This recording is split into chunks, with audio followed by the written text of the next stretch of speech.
Un missile israélien vient juste de frapper une maison dans le sud de Gaza. Les voisins courent en direction du point d'impact. Devant les dégâts impressionnants, certains préfèrent se tenir à distance. Ils ont peur de ce qui pourrait à nouveau tomber des cieux. Reviens, mais qu'est-ce que tu fais? Je passe juste par cette rue.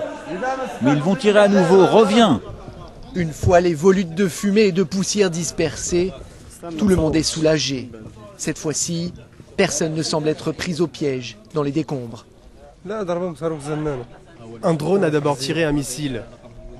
C'était un avertissement. 10 minutes plus tard, une nouvelle frappe, tirée par un hélicoptère Apache ou par un F-16. Tout le monde est sain et sauf? Oui, ils sont tous sortis à temps. Un peu plus loin, sur un autre site, une mare de sang frais atteste de ce qu'il vient d'arriver à une famille de 5 personnes. Vous entendez les bombardements? Pourquoi les Juifs nous font ça? Est-ce qu'on tire des armes nucléaires sur eux? Nous, on ne tire pas, on dort tranquillement dans nos maisons. Et voyez le sort qu'ils nous réservent. Tu t'endors et tu te réveilles avec des enfants morts. Honte sur eux. Depuis le début du conflit, la majorité des victimes sont des civils.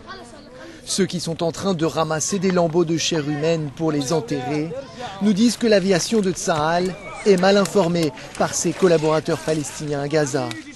Hors caméra, un homme nous confie qu'il y a bien un militant du djihad islamique qui vit par ici, mais dans un autre bâtiment, juste à côté, et il s'est enfui. Pour le moment, les autorités égyptiennes ont accepté d'ouvrir le terminal de Rafah, mais uniquement pour laisser passer les cas humanitaires critiques et pour laisser sortir ses citoyens. Le reste des habitants de la bande de Gaza sont pris au piège à l'intérieur du territoire sous blocus.